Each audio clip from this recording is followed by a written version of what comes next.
નમસ્તે મિત્રો, આપ સાંભળી રહ્યા છો શૈલાશાસ short story on YouTube channel. આપના સ્નેહભર્યા આવકાર માટે ખૂબ ખૂબ આભાર. મિત્રો, ઘણી વખત જીવનમાં એવા ડર જન્મ લેતા હોય છે જે આગળ વધતા ભ્રમ પુરવાર થતા હોય છે. જીવનમાં ચમત્કારો પણ ઘણા થતા હોય છે અને ત્યારે પ્રભુ માટેની શ્રદ્ધા આપણા માટે વધી જાય છે. આજે એવી જ એક વાર્તા લઈને હું આવી છું આપની સમક્ષ, જેનું નામ છે ભ્રમિત ડર. હંમેશાનો દોડતો વાહન વ્યવહાર આજે થંભી ગયો હતો. વાતાવરણમાં ન સમજાય એવી સ્મશાનવત શાંતિ પ્રસરી ગઈ હતી. ચારે બાજુ ભ્રમણા અને અફવાઓનો માહોલ હતો.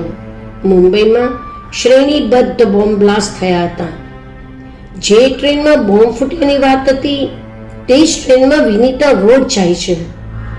વિચારીને હું સુન્નૂમ થઈ ગઈ હતી.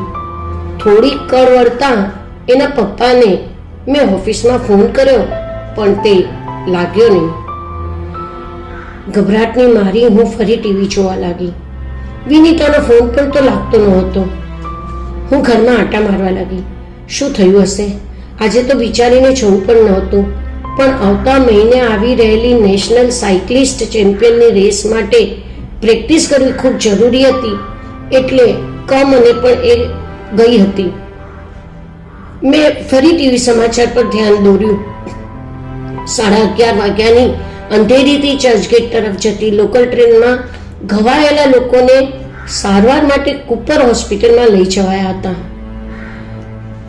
માહિતી માટે આપેલા હેલ્પલાઇન નંબર પર મેં બહુ વખત ટ્રાય કરી, પણ ફોન લાગ્યો જ નહીં. ક્યાંથી લાગે? આખા મુંબઈના લોકો પોતાના સ્વજનને શોધવા માટે ફોન પર ફોન ટ્રાય કર્યા કરતા હશે. અંતે છેવટે હું ગાડી લઈ નીકળી જ પડી. રસ્તામાં સારો એવો પોલીસ બંદોબસ્ત હતો. વાહનોની તલાશી લેવાતી હતી. મારા અજ્ઞાત ડર અને વિચારોની ભ્રમણાઓ સાથે હું ઝડપથી કુપર હોસ્પિટલ પહોંચી. પોતાના સંબંધીની શોધ કરવા ત્યાં પણ હો હા મચી ગઈ હતી. સૌના મોઢા પર ચિંતાના વાદળો ઘેરાયા હતા. આખી હોસ્પિટલ લોકોના અવાજોથી હચમચી ગઈ હતી. ત્યાં અચાનક એક રૂમમાં સન્નાટો છવાયેલો જોઈ હું થંભી ગઈ. રૂમમાંથી બહાર નીકળતી 2 વ્યક્તિઓનો અવાજ મારા કાને પડ્યો. હવે શું થશે એ ધીરે ધીરે ભાનમાં આવી રહી છે. હા, મેં સાંભળ્યું. એ કહી રહી હતી, રડો છો શું? હું બચી ગઈ એ ખૂબ સારી વાત નથી? હા, પણ એ સાયકલિસ્ટ જ્યારે જાણશે કે હવે ક્યારેય સાયકલ ચલાવી નહીં શકે, ત્યારે શું થશે? આ અકસ્માતમાં એના બંને પગ... એ વ્યક્તિ વાક્ય પૂરું કરતા પહેલા ડૂસકી ચડી ગઈ. મારા તો પગ નીચેથી જમીન ખસી ગઈ. પેસેજના સોફા પર હું ફસડાઈ પડી.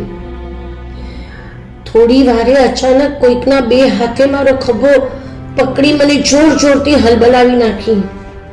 મમ્મી, મમ્મી, તું અહીં શું કરે છે? સજળ આંખે હું એને તાકી રહી. અકળ થઈ ગયેલા શરીરમાં થોડી વારે જીવ આવ્યો. હું ઊભી થઈ વિનીતાને વળગી પડી. મને સ્વસ્થ થતા વાર લાગી. મેં પૂછ્યું, બેટા, આ બાજુની રૂમમાં? મમ્મી, એ મારી કલીગ રૂપા છે, બિચારી. આજે હું સ્ટેશને મોડી પહોંચી. ટ્રેન આવી ગઈ હતી એટલે સામે જે ડબ્બો હાથમાં આવ્યો એમાં ચડી ગઈ અને બોમ્બ બ્લાસ્ટ મારા રેગ્યુલર ડબ્બા પર જ થયો. રૂપાને હોસ્પિટલમાં હું જ લઈ આવી. મમ્મી. અનાયાસે મારા હાથ જોડાઈ ગયા અને આકાશ પર મારી નજર થઈ ગઈ. હું ફરી વિનીતાને વળગી પડી.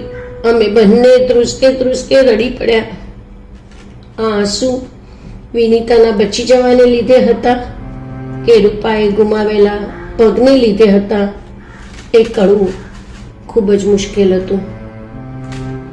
થેન્ક યુ મિત્રો. આજની લઘુકથા આપ સૌને પોતે અનુભવેલા ડરથી કદાચ સાક્ષાત કરાવે